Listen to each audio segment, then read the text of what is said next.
Want to bring in my guest, first time coming on the show. He is the founder of the American Union. It's a union of swing voters joining forces to demand a better social contract. And we'll get into what that is with Brian Winters. And Mr. Winters, we appreciate you coming on the show today, sir. Hey, thank you for having me. Absolutely. Pleasure to be here. Yes, sir. So tell us about American Union, how you started it, especially, I guess, in the climate that we're in politically. Was that part of the reason why you started it? Oh, absolutely. I used to serve in the state legislature in New Hampshire and realized that the system wasn't working for the average person. And you can see that in the polarization we have today, where people are they're frustrated that they have to pick a team, Republican or Democrat, and a lot of people want a different choice. But third parties don't work because the system is set up in a way that Republicans and Democrats are going to win 99% of the time. So the American Union of Swing Voters is a different model. It flips things around, and rather than electing candidates with a party and then trusting them to write legislation after the fact, we have crowdsourced a specific legislative package that ends poverty, ends mass incarceration, and ends the endless wars. And the deal for Congress is, if they put it on the president's desk before the election, they can all get our votes. Republicans, Democrats, we don't care. We just want them to solve some problems already. But if they refuse, we can vote for their opponents. And as swing voters, it just takes a small percentage to be the deciders to control the balance of power in Congress. That gives us leverage, and we can force them to act and do something and look out for the American people. So that's what the American Union is. And appreciate the opportunity to talk about it. And, what is a swing voter? Because, and it might be sort of a silly question, but we hear that all the time, just like the Rust Belt where people vote in the Midwest and those things. Are they really swing voters? Because most people believe, at least I hear a lot, that the country might be center right, center left, maybe moderate, some progressives, some too extreme to the left, extreme to the right. What is a swing voter? That's a great question. And so we specifically define swing voter as someone who is willing to vote for either a Republican or a Democrat, because those are the candidates who win 99% of the time. If people are frustrated and they don't vote, if people are frustrated and vote for a third party, those votes are spoilers.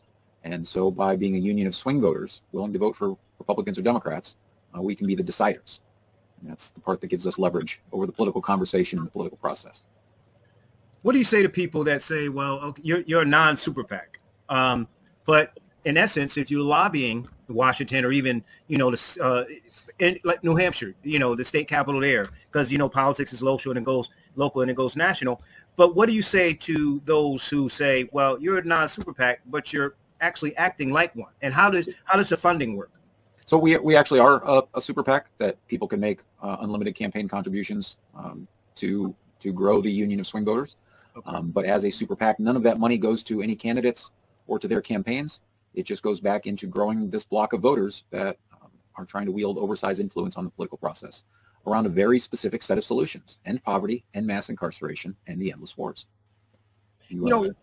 I'm sorry, go ahead. You can finish. I was going to say, you might recognize those three things as Dr. King's triple evils of poverty, racism, and militarism, because he identified them more than 50 years ago. They're all interconnected, and there's still problems today. So we can address them in one legislative package by coming together around this set of demands. Yeah, I saw some of the principles of Dr. King on your website that you follow, and I'm sure you studied in terms of organizing and putting this together. Right now, you look at a lot of the politics. It's around Supreme Court. It's around, police brutality, a few other things. Are those some of the other things that you look at in terms of, utilizing the swing voters to get not only the legislation you want, but in some cases, like you said, mass incarceration, the justice that you want? Yeah. So again, this is a legislative package with a specific set of demands. Again, expecting Congress to put it on the president's desk before the election in exchange for votes.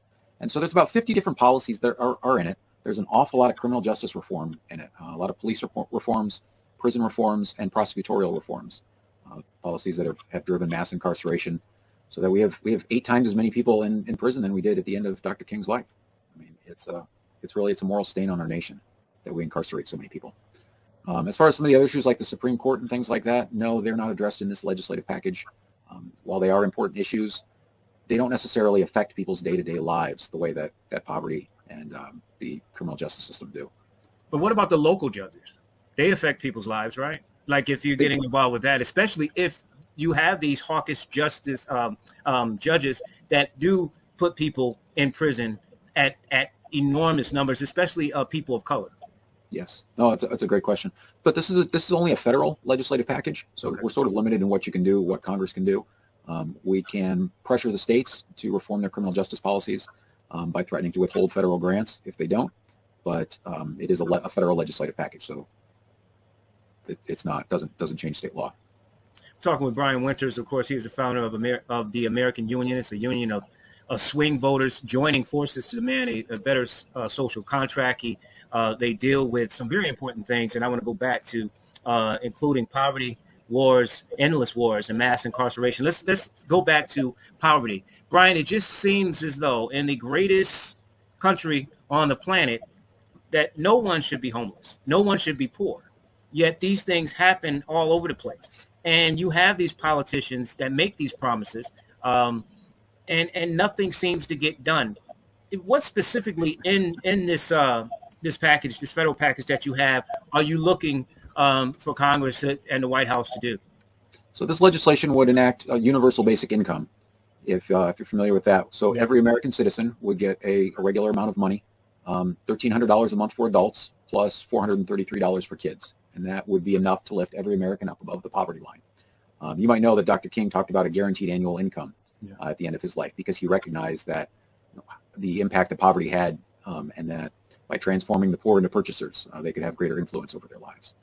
And so in the 21st century, we can enact universal basic income, and it's paid for in a couple of different ways. There is a 12% value-added tax that offsets a lot of this. There's also some taxes on pollution, specifically on carbon and on plastic. And so the people who spend the least will pay the least in these taxes, and the people who spend the most will pay the most in the taxes. And we figure that for a family of four, the break-even point is about $250,000 a year. So if you're spending less than that as a family of four, you will come out ahead with the taxes versus universal basic income. If you're spending more than that, then you'll pay more in than you'll get back. And that's what ends poverty. Did you get any pushback in shaping this? In particular, this president's, and his administration is patting themselves on the back in terms of getting more people or kids out of poverty, and then they can't even come to an agreement for $15 an hour, which is not a lot of money. So what's been sort of the pushback, if any, with the policy? So as a union of swing voters, we're focused on policy, not on the politicians. Okay. And politicians love to get out in front of a parade. Politicians love to get reelected. So great, let's offer them a positive way that they can do that by offering a positive message of solutions for America as we come out of this pandemic. As you just talked about, they let the child tax credit expire. Yeah. Now, we'd managed to knock the number of children in policy down to 9 million. People are patting themselves on the back. We've only got 9 million kids left in poverty. And then they let it expire and ratcheted back up to 12, 13 million kids. Not to mention 3 times as many adults. There is no reason why in America, in the richest country in the world, we should allow poverty to exist. It's a policy choice, and it's wrong. And we can do better by working together with our votes and demanding specific changes. If you're just joining us, we're talking with Brian Winters on the Batchelor News radio show. Of course, the rebroadcast will be on all our outlets, and we'll talk about that and get into his website and how you can help and follow as well. Brian, I know you said you don't focus in on the politicians, but the politicians focus on the policies that they want to push forward. A lot of times has nothing to do with the constituents, is the reason why you're doing what you're doing. And I say that because, we're all tired of war, right? And I think it's been, like you said, a Democratic and Republican thing where we continue to occupy these lands under the quote of democracy. And, war, it costs not only lives, but it also shapes the different fabric of the country in a negative way. We can't get over it. People get depressed and all those type of things. So what's the plan in terms of the policy to make sure we don't have these endless wars? So it's a great question. And you hit on a number of really important things, like, the fact that since September 11th, 2001, we've had more than 30,000 former service members commit suicide because they've been so traumatized by the issues, by the things that we've been doing around the world. That, more than 75 years after World War II, we still have tens of thousands of troops in Japan and Germany. Still have tens of thousands of troops in Korea. We have hundreds of thousands of foreign military bases all around the planet. And our policies have cost the lives of hundreds of thousands of innocent civilians. And so our legislative package does two things when it comes to ending endless wars. The first is reducing our global military footprint. So reducing the number of foreign bases that we have, repealing the authorizations for military force that were passed back in 2001 and 2002. If Congress feels that we still need to be using military force around the world, they're free to pass a new authorization. But the idea that the things that we said 20 years ago are just a blank check for ongoing war, that needs to be addressed. And then there's mandatory cuts to the military budget, 10% a year for 4 consecutive years. And so that would bring us down to about 2005 spending levels where we were at the height of the Iraq War. The second part of ending the endless wars is changing some of our foreign policies that cause so much unnecessary suffering. That includes ending the use of economic sanctions against civilian populations. So targeted sanctions against individuals and things wouldn't be prohibited, but cutting a whole country off economically is a thing that hurts the poorest, weakest members of society the most. And it's a collective punishment that is not who America should want to be. So to further improve our moral standing in the world, we'd also close down Guantanamo Bay military prison. It is the fact that we've had men incarcerated there for 2 decades without charging them with anything really makes a mockery of what we believe we stand for as a nation founded in justice. And some of the other policies include prohibiting the purchase of landmines and the development of lethal autonomous weapons. Again, give us a chance to be leaders in saying, look, we can find better ways to solve problems than escalating them. And last, reducing our nuclear stockpile by 50% over 5 years. And once again, leading by example and saying, look, nobody wins with nuclear war.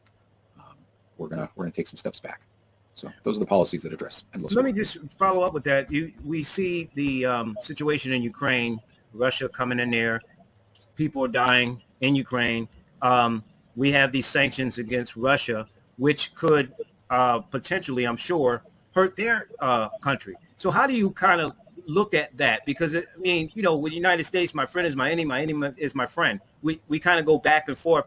How do you, is your policy, I heard everything you said, but how does that fit into some of these wars now that we go to NATO, we're giving, equipment to and military equipment? How does that shape go into that, to the policy? Yeah, good question. And it's all these policies are written down. You can read the legislative package on the website and AmericanUnion.com, so people can see exactly what it is. A couple of the more details about the restrictions on economic sanctions is that there are exemptions if it's part of a multilateral coalition or part of a UN mandate, or during war or times of hostility, then those restrictions wouldn't apply. So if we're, so if it's part of a group effort. But as you know, we have sanctions on some 3 dozen countries around the world, including many in Africa and South America, that are harming them. And it's not. You want to welcome people into the global marketplace and make them part of the community instead of making them exiles. It's a couple of the bullet points of your end mass incarceration I wanted to ask you about before you go. Reform qualified immunity and Pell Grant eligibility. What does that do? Is that if people are educated, they get the Pell Grant, they're educated, they have less likely to be incarcerated, or just explain it to me? Sure. Back in the 90s, as part of the Get Tough on Crime, Congress prohibited incarcerated Americans from applying for Pell Grants. Despite the fact that we know that education is one of the, is a great way to help people be rehabilitated and not reoffend. It was punishment for the sake of punishment. Right. And so this legislation would repeal that restriction. Congress is sort of doing this already. At some point in the next 18 months, incarcerated Americans should be able to apply for Pell Grants again. But they do it by establishing a new bureaucracy, and our legislation just repeals the restriction. The mass incarceration part of your blueprint is great. I mean, these are things, if you look at what happened in many cases in terms of law enforcement going in with excessive force, also people who can't afford cash bail, so they're stuck there. Then they wind up taking a plea, and You're exactly right. Right. They lose their job because they took a plea because they wanted to get out because they want to have the job. Right. Talk about that. Those are very important because it goes back to not just if you give them education, they don't revisit in a lot of cases in terms of prison. They can get a job. Education is going to help you get a better job, and you're out of poverty in a lot of cases with this. Yeah, poverty is a huge driver of crime. It's very, very destabilizing for people's lives. The ending mass incarceration is really, really important for our country. After George Floyd was murdered a couple years ago, a lot of people, we thought that this would be like the wake-up call, that things would really change, and yet nothing has really changed. A lot of these issues are just continuing to fester, and we need broad reforms. We need to get back to what the Constitution says. The framers, in the preamble of the Constitution, they told us 5 things we're supposed to do as Americans, and the first is establish justice. And we're failing to establish justice when 2 million of our countrymen wake up behind bars every day. So the police reforms include, as you said, reforming qualified immunity so that people who had their rights violated could get their day in court. We would end the program that allows military equipment to be donated to local police departments, reforming cash bail. Some of the prison reforms, reforming the practice of solitary confinement. The United Nations has said holding someone in solitary confinement for more than 15 days is a form of torture. And yet we have tens of thousands of Americans who are held in solitary confinement for weeks, months, even years. And this is a practice that needs to be reformed. And in 2020, when candidates were running for president, many of them came on the campaign trail and said, yes, we support reforming solitary confinement. And then nothing happens. This is why we're flipping the model around and saying, look, this is exactly what we want. Get this done and get our votes. But we can't count on politicians to make promises and keep them. So we've got to change the model. We need a better way to work together and to leverage our power to come together as people who want to end poverty, people who want to reform the criminal justice system, people who want peace, to come together around these issues and in one voting block that will change the political conversation in this country. That's what we can do as a union of voters. No knock warrants important, but with Breonna Taylor, that whole tragedy. Review prison sentences after 10 years. What if unfortunately they murdered someone? How does that work? Sure. Yeah, this is based on Cory Booker's second step act. Right. But it's second look legislation. So after 10 years, again, this is federal legislation, so it would only apply to federal inmates at the moment. And so after 10 years, they could request a hearing, a sentence review, and a judge would have to find that they had been rehabilitated, they were no longer a danger, and that the interests of justice would be served. And if the judge turned them down, they could apply again in a few more years, up until the age of 50, and then there would sort of be a presumption that after the age of 50, that you're no longer a harm to society. Victims would also have a say in the second look provisions. They would have the opportunity to weigh in and let the judge know, what they thought, whether they thought the person was still in need of further punishment and rehabilitation, or if they said, look, it's been 10 years, I think this person is reformed and nothing more can be gained by keeping them incarcerated. Let's help them become productive citizens again. Sounds subjective a little bit, especially if you have lower court judges or federal court judges that want to prove something, or they're just against certain crimes and so but I get what you're saying. And I like the fact that victims have a say into it, because I think the misconception is that all victims say no, but there's some victims with compassion after a while, and they may speak on the perpetrator's behalf. Final question for you, final 2 questions, if I can. Are you endorsing any politicians that really are engaged and really sort of a partner with what you guys are doing? It's a great question. Endorsements won't be made until October. We're giving Congress, as many chances as they can to enact this legislation, and so we will continue to build public pressure over the next 6 months to build support for getting this done before the election. But in the last critical weeks of the election, we will make endorsements of either the incumbents or their major party challengers and throw our support behind them. And so here's the opportunity. The last critical weeks of an election are really important, right? This is candidates worry about an October surprise. So here's an opportunity for them to get something done and get themselves reelected by solving some problems. Are there candidates along the way that, if they are supportive, yes, they will be known and they'll be, we'll share their message of support, but no, we won't be making any actual endorsements until Congress acts or doesn't act. It sounds as though almost that your organization it sounds similar to the ACLU in a sense. Sounds really progressive in terms of domestic, especially, really domestic and foreign affairs. You sound like, again, justice and peace, basic principles, basic foundation principles that, anybody can get with. Yes. Again, we get the Constitution sets out these 5 duties for us. So establish justice, that's ending mass incarceration. ensure domestic tranquility. You know, the political parties just try and make us hate each other. They purposely try and get us riled up and angry at each other, and we can refuse to play that game. Provide for the common defense. We have far exceeded the framers' mandate. Promoting the general welfare. Welfare means health, happiness, and prosperity. We didn't talk about it, but there's a public option for health insurance included in this legislation, as well as 18 weeks of paid family leave. And then securing the blessings of liberty to ourselves and our posterity. We do that by voting. Universal suffrage is included in the legislative package. And the pollution taxes are a way of protecting the environment so that our kids don't inherit this mess that we're making.